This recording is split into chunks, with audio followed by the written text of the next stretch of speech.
K24 teach के इस platform पर मेरा नाम है कुलदीप सिंह। मैं आपका स्वागत करता हूं।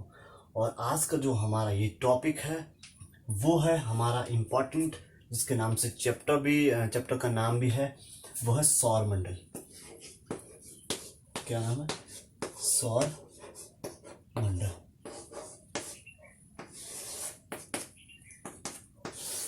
सो डियर फ्रेंड्स, इसको समझने से पहले हम लोग जो सौर मंडल है इसका जो शाब्दिक अर्थ है, इसको हम जानने की कोशिश करेंगे। सबसे पहले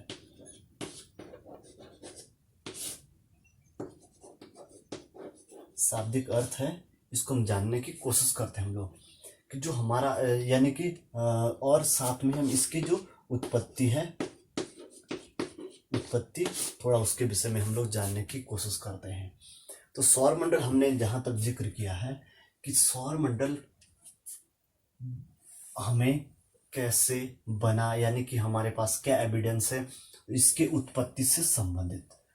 तो हमारे पास जो मुख्य एविडेंस या जो आता है वो हमारे पास है पौराणिक रोमन कहानियां। क्या है कि पौराणिक रोमन कहानियों में जो सूर्य है, क्या है? रोमन कहानियों में जो किसके पौराणिक, इन कहानियों में पौराणिक जो रोमन कहानियां हैं, इनमें जो भगवान सूर्य है, सूर्य के लिए है, इन्होंने एक शब्द का प्रयोग किया है। एक शब्द का जो प्रयोग किया है क्या है उस शब्द का नाम? वो शब्द प्रयोग किया इन्होंने सोल। ठीक है, इस शब्द का प्रयोग किया है सूर्य के लिए। ठीक है, एक पहला एविडेंस हमें यहां से मिलता है। सोल का तात्पर्य यहां सूर्य से संबंधित। और अगला जो हमारे पास पॉइंट है वो है सौर, यानी हमारे पास सौर मंडल बनाया, यानी कि सौर। और सौर का अर्थ होता है हमारे पास, हम यहां देखें इस मायने में, सौर का मतलब है सूर्य से संबंधित।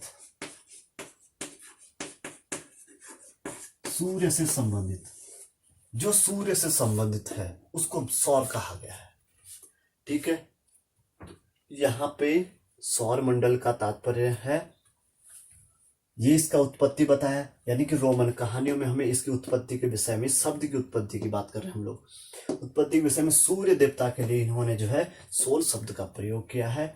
और दूसरा पक्ष देखते हैं हम, जहां पे जो सौर शब्द आता है, सौर शब्द का तात्पर्य है सूर्य से संबंधित।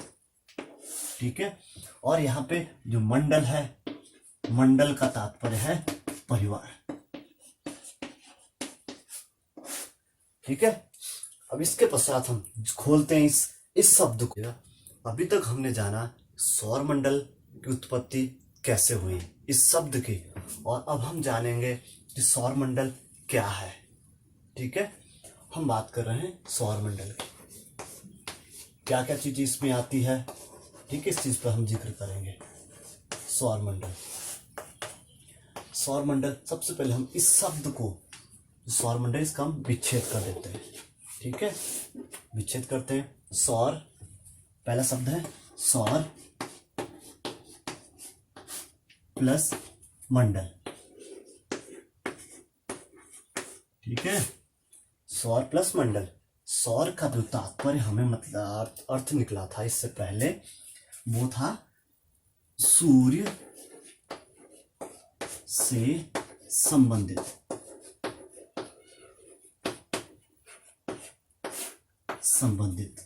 और मंडल का अर्थ है परिवार।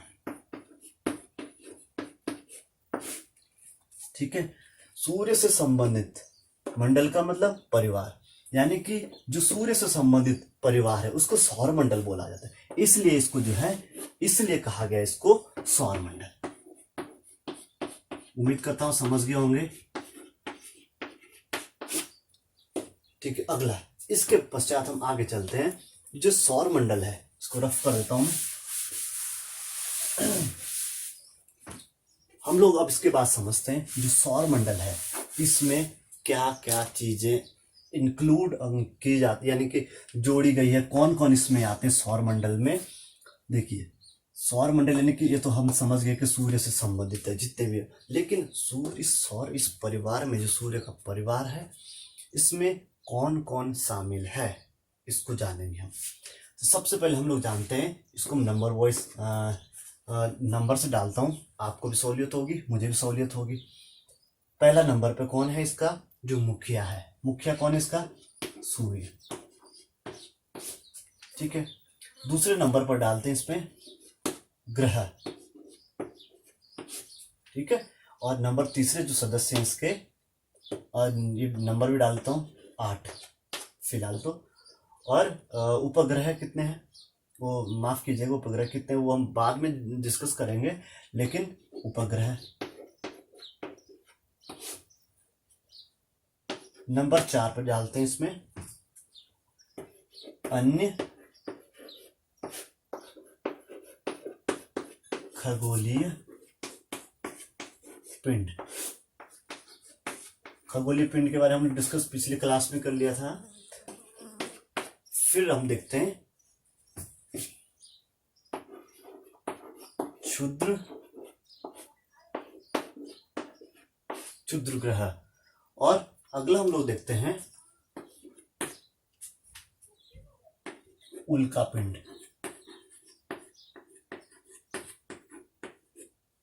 उल्का पिंड यानी कि सूर्य, ग्रह, उपग्रह, अन्य खगोलीय पिंड, क्षुद्र ग्रह और उल्का पिंड, इन सभी को मिलकर के जो है एक परिवार बन रहा है, और इस सब ये परिवार जो कहलाता है इसका नाम है सौर मंडल। क्या नाम है इसका, सौर मंडल। और इस सौर मंडल का जो मुखिया है, इस सौर मंडल को हम कहेंगे, इसका जो मुखिया है, हो सकता है यहां पे ना दिखे, फिर भी मुखिया कौन है इसका, इसका जो मुखिया है वो है सूर्य। बात क्लियर हुई। सौर मंडल में कौन कौन है, इसमें इसके परिवार में कौन कौन है, ये सूर्य है, ये इनके क्या है, मुखिया। एक परिवार है ना, तो परिवार में सबसे बड़ा होता है वो कौन होता है, मुखिया होता है।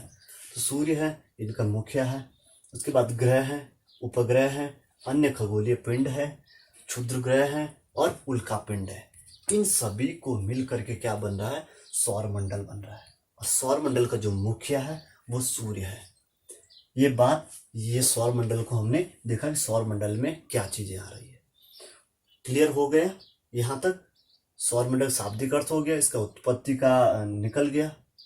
ठीक है, और हमने देखा कि कौन कौन इसके परिवार में आ रहे हैं। अब इसको हम डायग्राम से समझने की कोशिश करते हैं